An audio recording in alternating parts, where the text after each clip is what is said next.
हम विद्युत का प्रभाव, यानी कि विद्युत धारा क्या होती है और उसका क्या प्रभाव होता है, इस विषय में पढ़ते हैं। और इसमें सबसे पहला हेडिंग है एम्पियर। एम्पियर क्या होता है? तो एम्पियर की परिभाषा है, यदि किसी विद्युत परिपथ में, किसी विद्युत सर्किट में किसी बिंदु से 1 सेकंड में प्रवाहित इलेक्ट्रॉनों की संख्या 6.25 गुणा 10⁻18 होती है, तब परिपथ में विद्युत धारा की सामर्थ्य यानी कि पावर 1 एम्पियर कहलाती है। विद्युत क्या होता है? विद्युत किसी परिपथ में इलेक्ट्रॉनों के निरंतर प्रवाह को विद्युत धारा कहते हैं। ठीक है। अब है एम्पियर। देखो समझना है फिर भी। यदि किसी विद्युत परिपथ में किसी बिंदु से 1 सेकंड में गुजरने वाले या प्रवाहित होने वाले इलेक्ट्रॉन की संख्या 6.25 गुणा 10⁻18 हो, तब परिपथ में विद्युत धारा की सामर्थ्य 1 एम्पियर कहलाती है। आई समझ में? हाँ जी। बताओ क्या आई समझ में? यदि किसी विद्युत परिपथ में किसी बिंदु से 1 सेकंड में प्रभावित इलेक्ट्रॉन की संख्या 6.25 गुणा 10⁻18 होती है, तब परिपथ में विद्युत धारा की सामर्थ्य 1 एम्पियर कहलाती है। हाँ। किसी विद्युत परिपथ के किसी बिंदु से होकर 1 सेकंड में अगर इतने इलेक्ट्रॉन बहे, कितने? 6.25 गुणा 10⁻18, यदि विद्युत परिपथ में किसी बिंदु से होकर इतने इलेक्ट्रॉन बहते हों, तो उस परिपथ में विद्युत धारा की सामर्थ्य 1 एम्पियर कहलाती है। आगे समझ में? हाँ जी। ठीक है। अब है दूसरा हेडिंग, विद्युत धारा की सामर्थ्य, पावर। 1 सेकंड में प्रवाहित विद्युत आवेश की मात्रा को विद्युत धारा की सामर्थ्य कहते हैं। इसकी इकाई एम्पियर है। ये भी यही है, इसका उल्टा ही है। क्या बताया? 1 सेकंड में प्रवाहित किसी बिंदु से 1 सेकंड में प्रवाहित विद्युत आवेश की मात्रा को विद्युत धारा की सामर्थ्य कहते हैं। इसकी इकाई एम्पियर है। ठीक है। विद्युत धारा की सामर्थ्य और वो एक ही तरह की है। आगे समझ में? हाँ जी। क्या है समझ में? बताओ। विद्युत धारा सामर्थ्य 1 सेकंड में प्रभावित प्रवाहित विद्युत आवेश की मात्रा को विद्युत धारा की सामर्थ्य कहते हैं। इसकी इकाई एम्पियर है। ये आएगा दूसरा समझ में? हाँ जी। खूब बढ़िया तरह से। जी। कुछ समस्या हो तो फिर समझाएं, अगर ना समझ में आई हो।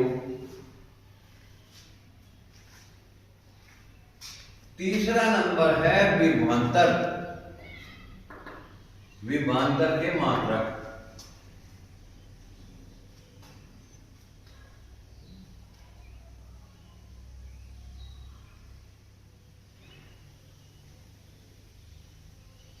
तो विभवांतर किसे कहते हैं? चलो, विभवांतर के मात्रक तो है, पर विभवांतर कैसे कहते किसे हैं, ये इसमें नहीं हेडिंग, ये अलग से समझो। किसी विद्युत परिपथ में किसी आवेश को एक बिंदु से दूसरे बिंदु तक ले जाने में जितना कार्य किया जाता है उसे उसका विभवांतर कहते हैं। विभव का अंतर। ठीक है। तो विभवांतर के मात्रक क्या हैं? विभवांतर के मात्रक जूल प्रति कूलम या वोल्ट है। क्या बताया विभवांतर के मात्रक? विभवांतर के मात्रक विभवांतर के मात्रक जूल प्रति सेकंड कूलम या वोल्ट है। जूल प्रति कूलम या वोल्ट है। ठीक है। विभवांतर किसे कहते हैं वो इसमें नहीं है, अलग से समझो इसे। किसी विद्युत परिपथ में किसी आवेश को विद्युत क्षेत्र के एक बिंदु से दूसरे बिंदु तक ले जाने में जितना कार्य किया जाता है उसे दोनों बिंदुओं के बीच का विभवांतर कहते हैं। ठीक है। इसे इस प्रकार भी समझ में, यानी कि जो आवेशित वस्तु होगा उसके नजदीक ले जाने में ज्यादा कार्य किया जाएगा तो विभवांतर की मात्रा जूल प्रति सेकंड या वोल्ट हो गए। हाँ जी। विभव के मात्रक तो यह है, लेकिन विभव होता क्या है वो भी यहां नहीं है। विभव की परिभाषा ये है, अनंत से किसी बिंदु आवेश को अनंत से विद्युत क्षेत्र के किसी बिंदु तक लाने में जितना कार्य किया जाता है उसे उस बिंदु का विभव कहते हैं। ठीक है। किसी इलेक्ट्रॉन को विद्युत क्षेत्र के अनंत से विद्युत क्षेत्र के किसी बिंदु तक लाने में जितना कार्य किया जाता है उसे उस बिंदु का विभव कहते हैं। विभव की मात्रा सीजीएस पद्धति में स्थैल वोल्ट ESU तथा SI में वोल्ट है। आपके यहाँ SI पद्धति चलती है, SI में वोल्ट है। ठीक है। यदि इसे ऐसे भी समझ सकते हैं, यदि कोई बच्चा स्कूल नहीं जाता और उसका गार्जियन उसे स्कूल में लेकर जाता है तो वैसे तो रास्ते में चलता चले जाएगा, कोई प्रॉब्लम।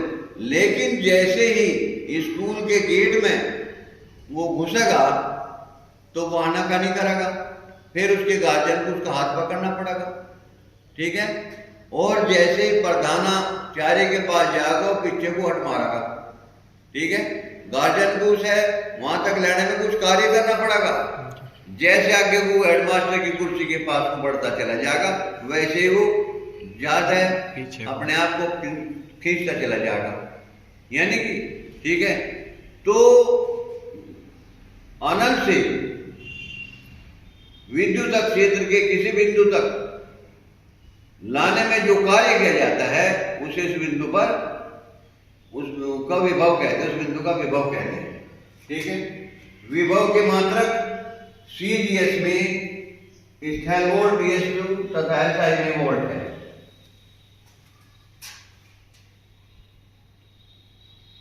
फिर दोबारा से देख लो, फिर विभवांतर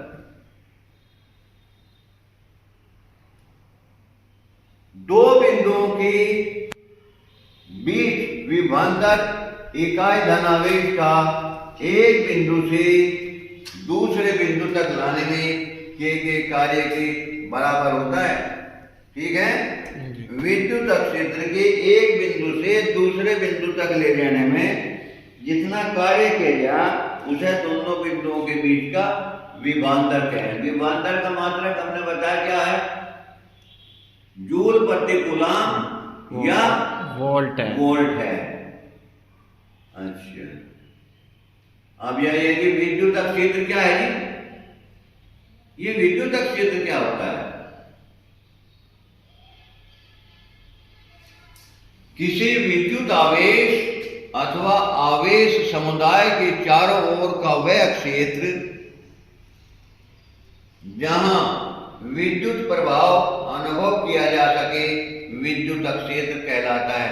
जैसे चुंबकीय क्षेत्र तो समझते हो जी, ये चुंबक है हमारे पास, ये चुंबक है हमारे पास, और लोहे की छीलन लाएंगे तो लोहे की छीलन को अपनी ओर आकर्षित करेगा। हाँ जी। लेकिन उस आकर्षित करने की एक सीमा है, वहां थोड़ा उधर रखी है, वो छीलन उन्हें भी आकर्षित कर लगा।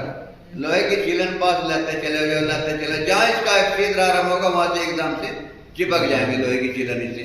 समझ लो वहां तक इसका क्षेत्र है, वहां तक इसका प्रभाव है। जैसे चुंबक का प्रभाव होता है ऐसे विद्युत का प्रभाव होता है। तो उसे भी क्या कहें, जहां तक विद्युत का प्रभाव होता है उसे विद्युत क्षेत्र कहें। ठीक है। किसी विद्युत आवेश अथवा आवेश समुदाय के चारों ओर का वह क्षेत्र जहां विद्युत प्रभाव अनुभव किया जा सके विद्युत क्षेत्र कहलाता है। सादी सी भाषा में जैसे जान गए होंगे, जैसे चुंबक है हमारे पास, फिर समझ लो दूसरा। तो इसके चारों तरफ लोहे की छिल्लर है, दूर पड़ी रहेंगी कोई, क्योंकि वे इसके क्षेत्र एरिया से बाहर है। लेकिन जैसे इसके एरिया में चुंबक लोहे की छिल्लर आती रहेंगी पास, वे फटाक से चिपक जाएंगे इस पे। समझो इसके एरिया में आ गई वो, तो इसका क्षेत्र होता है चुंबक का। ऐसे विद्युत का भी एक क्षेत्र होता है, उससे बाहर वे काम नहीं करती। ठीक है। तो इसे कहते हैं विद्युत क्षेत्र। जरा पढ़ के बताओ एक बार विद्युत क्षेत्र क्या हो। किसी विद्युत आवेश अथवा आवेश समुदाय के चारों ओर का वह क्षेत्र जहां विद्युत प्रभाव अनुभव किया जा सके विद्युत क्षेत्र कहलाता है। आगे बात समझ में? हाँ जी। नंबर 7 है विद्युत। हमने पहले ही बताया था, फिर इसमें भी है विद्युत विभव। किसी आवश्यक वस्तु का विद्युत विभव उसका वह विद्युतीय अवस्था है जो यह दर्शाती है कि इस बिंदु को, उस वस्तु को अन्य वस्तुओं के विद्युतीय संपर्क में रखने पर आवेशों के प्रवाह की दिशा कौन सी है? विद्युत विभव। ठीक है। फिर पढ़ो इसे एक बार जरा। विद्युत विभव, इलेक्ट्रिक पोटेंशियल। किसी आवेशित वस्तु यानी कि आवेशित यानी कि चार्ज है, जो चीज चार्ज है, चार्ज आर्टिकल। विद्युत विभव उसकी वह विद्युतीय अवस्था है जो ये दर्शाती है कि उस बिंदु को अन्य वस्तुओं के विद्युतीय संपर्क में रखने पर आवेशों के प्रवाह की दिशा कौन सी होगी। किधर से किधर को आवेश बहेंगे। एक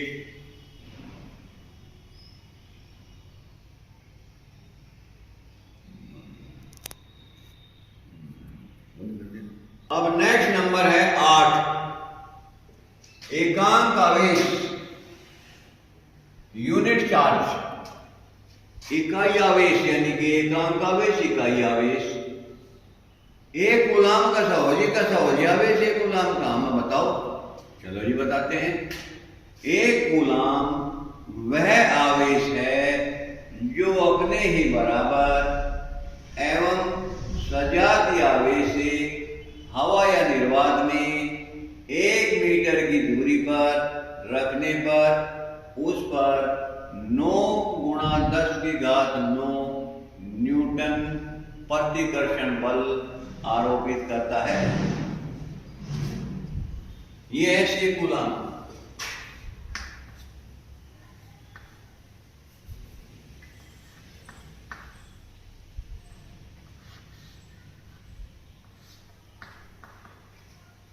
एक और बताऊं तो मैं, समान प्रकार जमर नफी के 2 तरह के आवेश हो। बैठे में भी देखा होगा जमर नफी के निशान लगे रहे। तो समान प्रकार के आवेश एक दूसरे को दूर भगावे, जमा वाले, और नफी के लिए लोग भी प्रतिकर्षित करें, दूर भगावे, और जमा के नफी के आपस में जुड़ जाए, आकर्षित करें, और समान प्रकार के प्रतिकर्षित करें। तो यह है इसमें इकाई यूनिट, इकाई आवेश यानी कि एक कूलाम वह आवेश है जो अपने ही बराबर एवं सजातीय आवेश से हवा या निर्वात में, हवा या निर्वात कहते हैं वैक्यूम, VACC वैक्यूम, जहां हवा ना हो, 1 मीटर की दूरी पर रखने पर उस पर कितना न्यूटन का बल? 9 × 10⁹ न्यूटन प्रतिकर्षण बल आरोपित करता है या लगाता है। प्रतिकर्षण समझते हो जी? प्रतिकर्षण जमा जमा के आवेश होंगे वे दूर भागेंगे एक दूसरे से, नपी नपी के होंगे वे भी दूर भागेंगे। अगर एक जमा का एक नपी का होगा वे आकर्षित करेंगे एक दूसरे को। ठीक है। अच्छा बस बताओ क्या है यूनिटी कूलम, एकांक आवेश क्या होता है? एक कूलम वह आवेश है जो अपने ही बराबर एवं सजातीय आवेश से हवा या निर्वात में 1 मीटर की दूरी पर रखने पर उस पर 9 × 10⁹ न्यूटन प्रतिकर्षण बल आरोपित करता है। तो यहाँ की समझ में इकाई आवेश क्या हो? हाँ जी, एकांक आवेश या इकाई आवेश। एक कूलम, कोई भी कूलम की परिभाषा पूछ सकता है। एक कूलम क्या होता है? कोई भी परिभाषा पूछ सके तो क्या बताओगे? सादे से भाषा में शुरू एक कूलम यहाँ है, इसी के बराबर का आवेश ये है जमा जमा के मान लीजिए। तो ये दोनों का सबल बल लगाओगे एक दूसरे पर, प्रतिकर्षण का बल लगाओगे एक दूसरे को दूर भगाओगे। और कितनी दूरी पे है कि दूर कितने धरा है? 1 मीटर। बोल रहे ये तो भाग गए हाथ में से, तो इसका मतलब प्रतिकर्षण बल लगा रहे। तो कितनी दूर रखे? 1 मीटर की दूरी पे। कितना बल लगा एक दूसरे पे? 9 × 10⁹ न्यूटन का। आकर्षण का लगा या प्रतिकर्षण का? दूर भगाओगे प्रतिकर्षण होगा वो। प्रतिकर्षण माने उल्टा आकर्षण। ठीक है। तो ये हो गया इकाई आवेश। एक कूलम की परिभाषा क्या पूछेंगे तो ये बताना समझ।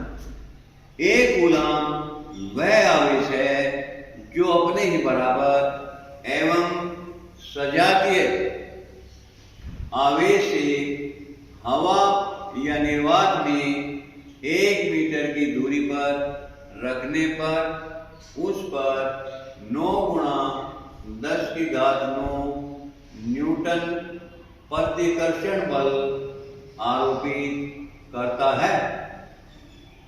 ठीक है। अब यह है आपकी विद्युत धारा।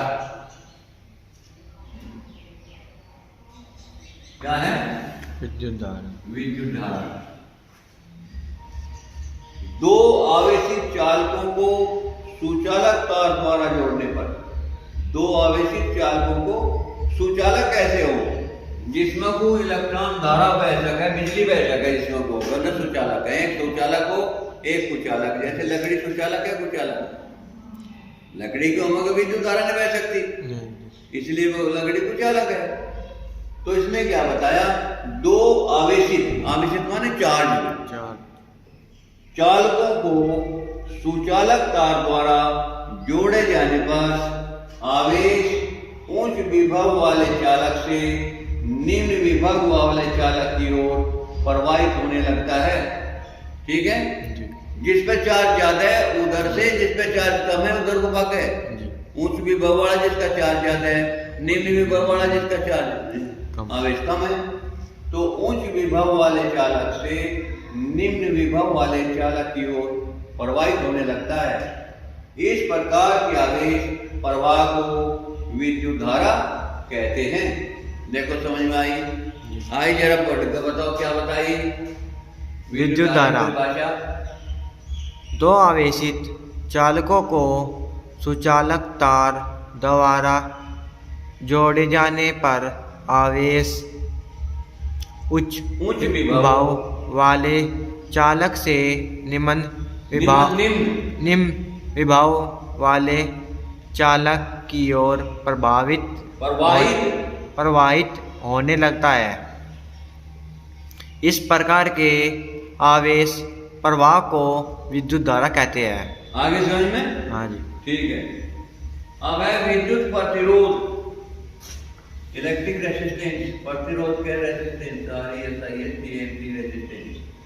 प्रतिरोध माने और रुकावट। प्रतिरोध माने रुकावट के। किसी चालक का विद्युत प्रतिरोध उसके सिरों पर आरोपित विभवांतर V तथा उसमें बहने वाली धारा I के अनुपात के बराबर होता है, अर्थात I बराबर V/I। ओम, प्रतिरोध का मात्रा क्या हो? ओम।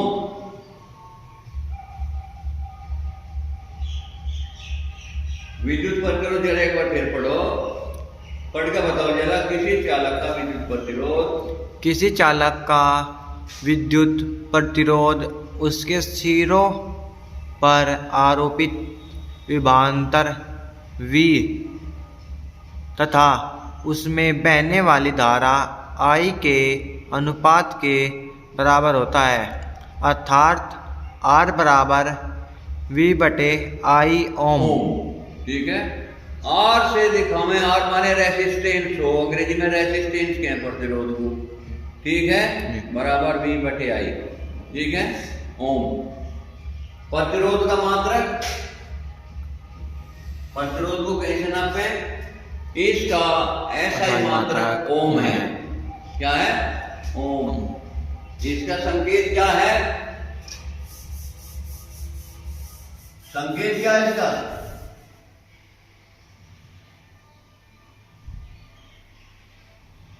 ये संकेत है ओम। आदमी का कंधे से शीर्षा बने, ठीक है। इसका मात्रक ओम, ओम से दर्शाते हैं। अच्छा, ये ओम बताओ क्या हो? ओम, ये ओम जो शीर्षा बना है, इसका मात्रक है ओम। ये ओम क्या हो? V/I से पता लग जाएगा, और बराबर V/I ओम। V/I, V का मान 1 है, I का मान भी 1 है, V का मान भी 1 है, V/I है ना, V का मान भी 1 है, I का मान भी 1 है, तो हर बराबर 1 नहीं हो जाएगा, हैं? यदि किसी चालक के सिरों पर 1 वोल्ट विभवांतर लगाने पर चालक में 1 एम्पियर धारा बहने लगे तो उसका प्रतिरोध 1 ओम होता है, ठीक है। आगे समझ में? R बराबर V/I, ध्यान रखना है इसमें पूरे पाठ में, R बराबर V/I, ये ध्यान करना है। तो यदि V का मान 1 है, 1 वोल्ट, और I है धारा, 1 एम्पियर की धारा पे है, तो उसके सिरों के बीच प्रतिरोध 1 ओम का होगा। अच्छा जी, जरा पढ़ के बताओ उनकी परिभाषा एक बार। ओम, यदि किसी चालक के सिरों पर 1 वोल्ट विभवांतर लगाने पर चालक में 1 एम्पियर धारा बहने लगे, जो उसका प्रतिरोध 1 ओम होता है। हाँ, तो उसका प्रतिरोध 1 ओम होता है। नंबर अब जो नेक्स्ट है, विद्युत धारा के प्रभाव। विद्युत धारा के मुख्यतः 3 प्रभाव होते हैं। नंबर 1, ऊष्मीय प्रभाव। विद्युत धारा से हीटर भी चलेगी, विद्युत धारा से बिजली का मोटर भी चलेगी, चले तो वहां क्या करे? या चुंबक का काम करे तो चुंबकीय प्रभाव है, रासायनिक प्रभाव भी है इसका। तो 3 प्रभाव होते हैं विद्युत धारा के। कौन कौन से?